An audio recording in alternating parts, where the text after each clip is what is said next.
Hey everyone! Today we're doing the bridge pose or Setu Bandhasana. This pose strengthens your back, glutes, and core.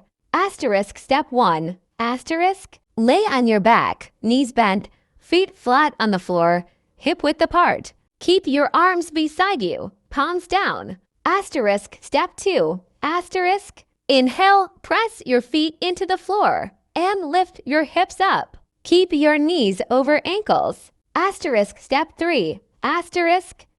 Engage your arms in external rotation, lift your chest, and lengthen your neck. Hold for 3 to 5 breaths. Asterisk common mistakes. Asterisk. Avoid letting your knees move forward or hips stay low. Don't turn or shorten your neck and engage your arms properly. Asterisk benefits. Asterisk. This pose opens your chest, strengthens your back, and improves flexibility. Asterisk outro. Asterisk. Exhale, slowly lower your hips.